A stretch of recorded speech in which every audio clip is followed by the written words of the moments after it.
Welcome to the FourthSquare Solutions podcast. At FourthSquare, we're driving business transformation through technology and innovation. We focus on delivering enterprise-wide solutions beyond IT for the public and commercial sectors. What can we solve for you today? Hi, I'm Kerry Boudreaux, Senior Vice President of Sales here at FourthSquare. And I'm very excited about today's topic, data analytics, and AI, the FourthSquare approach.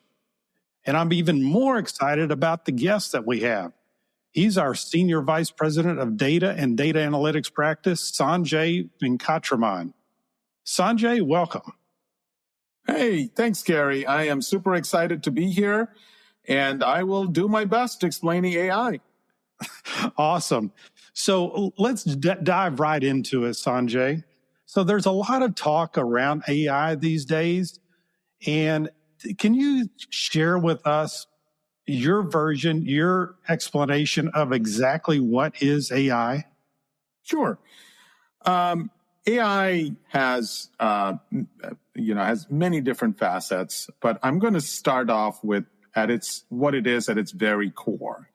At its very basic core, AI is like a smart helper that we teach by giving it some examples, and it uses those. It assimilates, it learns, and it's able to help us with a variety of things. Things simple, like answering questions or recognizing persons in a picture, and in more complex scenarios, even driving cars. But even though it can be really smart, I want to emphasize that it needs us, humans, to teach it and tell it what to do.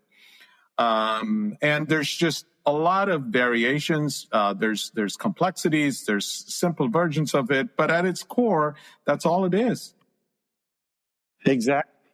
So would it be fair to say that AI has been around for many, many years, but it's this new emerging technology called generative AI that is brand new? Would that be a fair statement?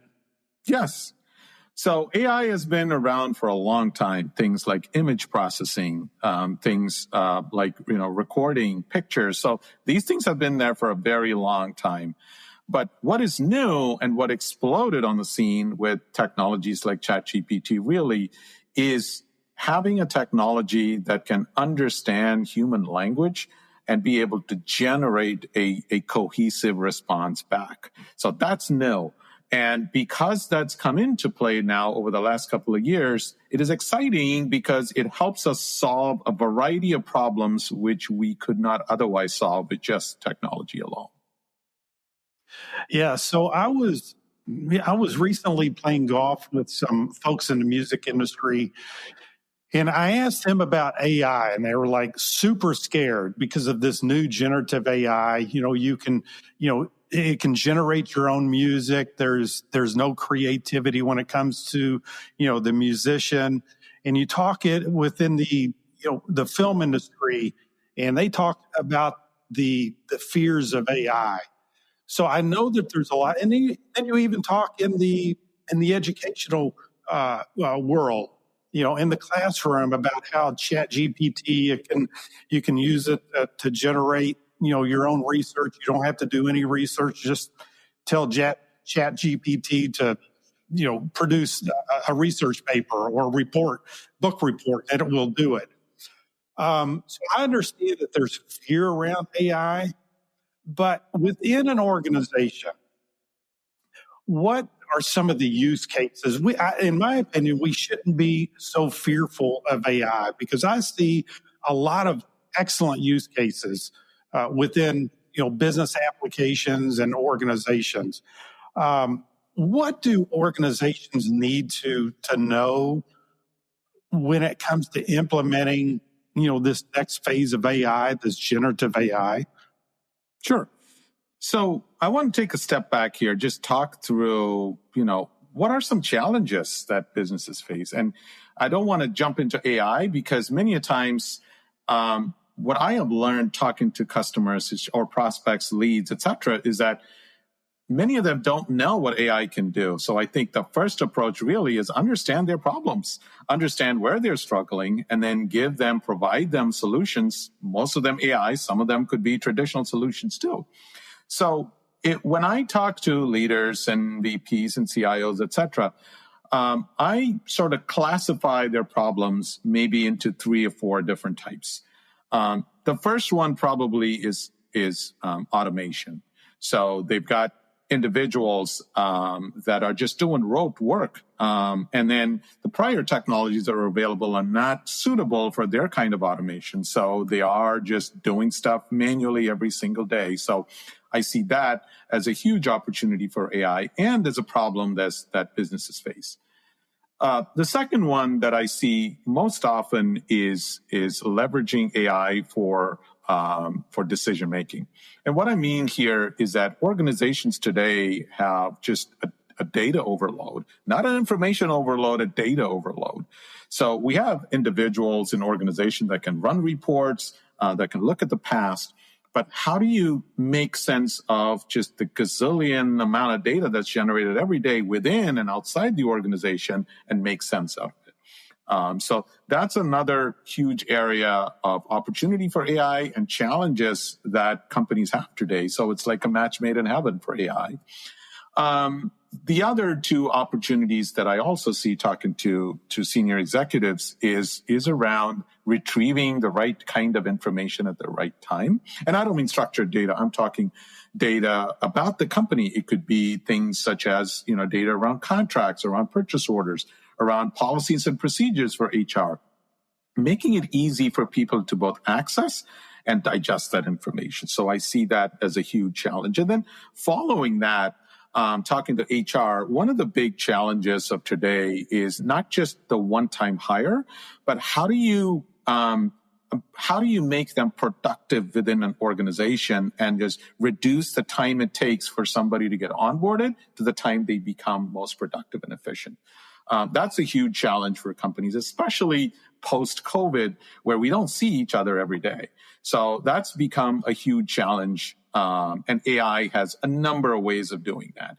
And then the final thing I'd say or add on is optimizing sort of business processes. This is a sweet spot for us, really. This kind of segue into what we do really well and this can be for small organizations, large organizations, where as companies have grown, they haven't really spent the time to go back and see what is it that we can take away, or can we optimize the process? So they haven't done that work. So they're left with suboptimal processes.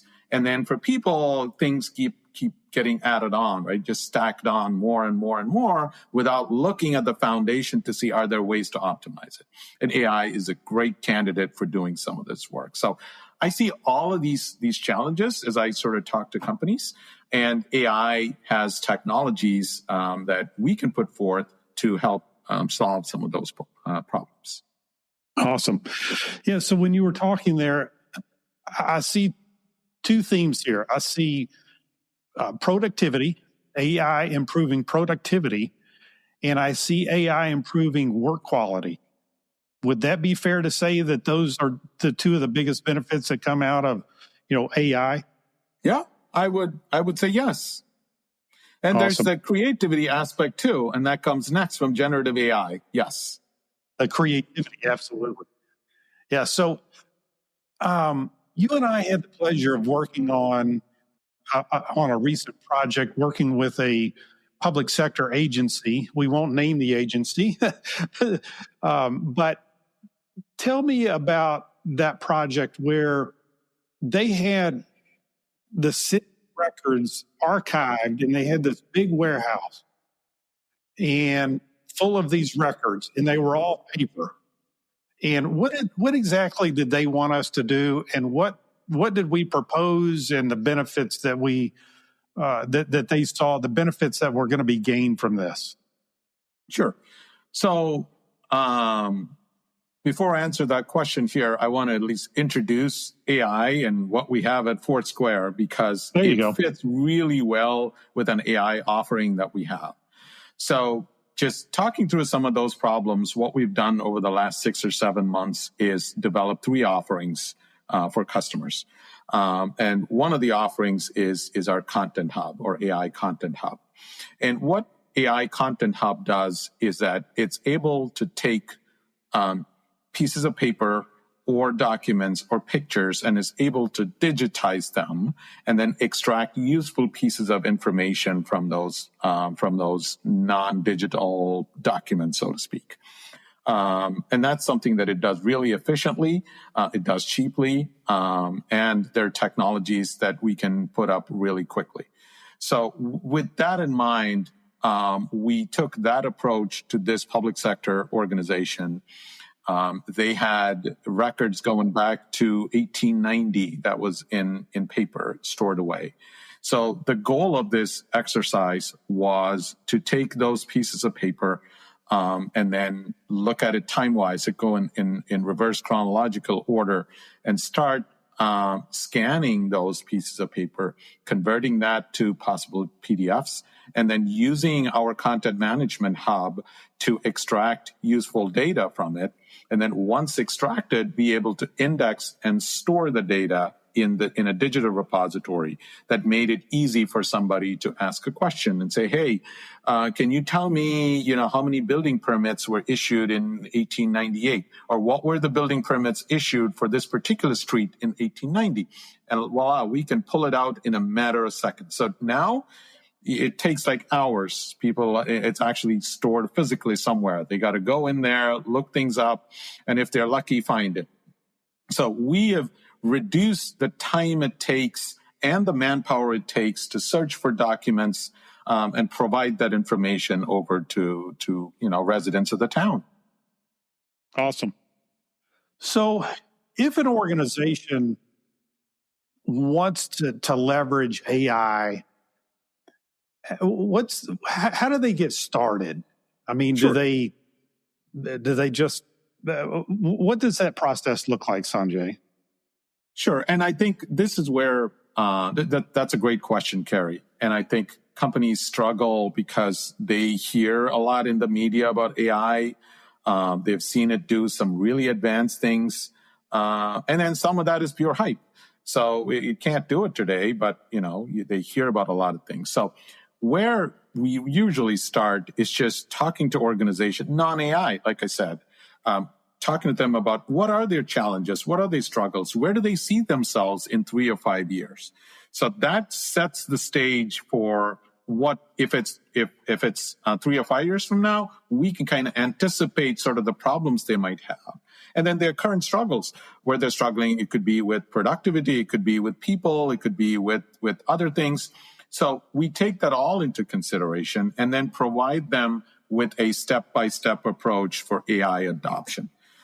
So that's what we do really well. And that step-by-step approach is really laying the groundwork for a 3-year plan, but not overwhelming them with all of the details. We say, hey, the first 6 to 7 months, take baby steps, the crawl, walk, run approach. Take these baby steps. Take this first step of and usually that comes under either productivity improvement, automation, or with information retrieval. Those are the projects that are usually low-hanging fruit, where people can understand things and the greatest return on investment.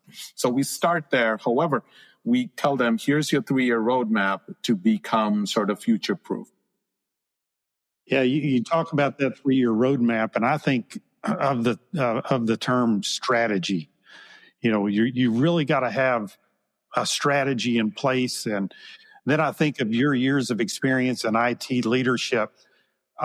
Would you say that before you do anything, before you buy any products, whether it be Snowflake or Databricks, or buying any of our solutions, IT AI solutions here at FourthSquare, would you say that you really need to sit down and come up with an overall, data strategy? And what does that look like?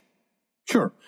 So a couple of things that I'd like to add here is there is, I'd say, a misnomer in the industry that you need great data to implement AI. So yes. So on the data side of things, where I talked about how companies are inundated with data and they need to make sense of it. Yes, you need good data to leverage AI. But then when you talk about productivity improvements and then talk about how we can optimize business processes, those don't rely on structured data. Those rely on process data and definitions, which is still data, but it's slightly different. So the first step is separate the two out. But talking to answer your question on Snowflake or Databricks or what have you, yes. So it is important to understand what AI can do, but AI is not a replacement for Snowflake or Databricks. You still need those tools to be able to efficiently model what the data is going to look like, extract and transform the data, and provide the data in a repository that AI can then act on. So those tools are still needed. Those processes are still needed. But then once you have that in place, data that's structured, then comes the turn of AI. Then we create models out of that. Usually they are predictive models. Usually it's the natural language models that we develop on top of what Databricks and Snowflake have already done. So I'd say it's sequential. AI is not a replacement, but you need good data. You need a successful Databricks and a Snowflake project to even kickstart an AI initiative. Awesome. So really coming up with that overall data strategy is really key. And that's something that you can do, that you can do right here at FourthSquare, right, Sanjay? Absolutely. So as I sort of lead the practice on both data and AI, so as we look at that holistic evolution of an organization, we absolutely look at data first. So we look at data first. How do we extract data from this multitude of systems? We work with the senior leadership of organizations to understand, their growth plans, their KPIs. How do they measure success of their individual departments? And then based off of that, we create KPIs and then drill down those KPIs into metrics and into data points. And then we attack all of these source systems to make sure that all of those data points are grabbed and then they're standardized in order to make those KPIs a reality. So that's what we do on the data side of things, Kerry. And then once the data side is done, then the AI side kicks in to say, hey, we've given you these metrics. Now, can I predict based on your growth plan what might happen in 3 years or 4 years? What might happen if I introduce this new product? What might happen if we acquire a new organization in this category? All of those things require good data. And then once that's in place with our data projects, then we can have our analytics and AI projects on top of that. So as a service, we offer like that full service from data to AI, where they can go from having almost no formal reporting to becoming a specialized organization in the AI realm. Awesome. So one of the things that you and I have talked about, and I've actually heard you, share this with customers, and it really resonates, is that the data tool sets that we have here at FourthSquare are agnostic. And what I mean by that is that you don't need a particular, platform, whether it's Azure or Oracle or, whatever, AWS. Our solutions can lay over any platform. So can you share a little bit more about what that means to be agnostic? Sure. So as a practice, our practitioners are technologists, but they're not technologists first. They're practitioners first. What do I mean by that? They understand industry verticals and they understand the process that it takes to get to a final destination. That could be structured data in some form or fashion. So once we understand the process, because we have the technology expertise, we can then come in and say, for what you're trying to do, organization A, we think that Snowflake is the right tool, or we think that Fabric is the right tool. We're not a technology first company. In other words, we don't go in and say we're a Microsoft Fabric company and then limit our scope to the capabilities of Fabric only. So we're practitioner first and technology next. So I don't want to use the word technology agnostic, but we're technology last. We're practicing first. Awesome. So we're getting close to the end of our episode, and is there anything else that you would like to share in regards to what we do here at FourthSquare in regards to data and data analytics and AI, or anything that burning question that maybe a CIO has in regards to data and in particular AI? Sure. I think it's important to talk to customers about their challenges. Don't go in and say we're like an AI company as in sales. Just talk about, understand their challenges, propose solutions. And in many cases, like you rightly said, it could be we got to have a data first approach. We got to make sure that data house is in order before doing AI. So go in with an understanding, an open mind and an understanding that it may not be AI first, given where the customer is at. So, and that's a big part of this. But having said that, I think that the next evolution of technology and business process really is going to be AI driven. While AI, what I want to add is a couple of things that you're going to hear over and over again. While AI is transforming tasks, it is also creating new roles and redefining skill sets. And the focus, I think, will increasingly shift to more of a hybrid work. I don't mean hybrid in the sense of COVID, but hybrid in the sense of employees working with their own personal AI agents. So you are going to enter into this world in a year or two, it's coming, where you're going to have your own personal AI agent where you can offload a ton of your work. You can get to do some work, but you can also offload that with an understanding that that tool set is going to know not only the technologies, but also the process and how to execute that process. And finally, for businesses adopting AI, it's not just about adopting new tools, right? So as you think about this new hybrid AI approach, you have to rethink workflows. You have to think about how staff can be retrained on AI capabilities. And finally, building a culture, right, that embraces this technology, because whether we like it or not, it's coming and it's coming fast. So I'd say from where we are, yes, we have a whole breadth of what we can solve for, but I think having the end in goal, we define how organizations can get through that whole process and be successful at the end. Awesome, Sanjay. Listen, I really appreciate you joining us today. This has been a fantastic conversation. If anybody out there listening to this episode, if you want to learn more about, our data and data analytics and AI practice here at FourthSquare, you can reach out to me. You can reach out to Sanjay on LinkedIn. You can go to our website at FourthSquare.com. We have a forms page, a contact page where you can fill that out. We will get right back to you. I've been on discovery calls with Sanjay, and it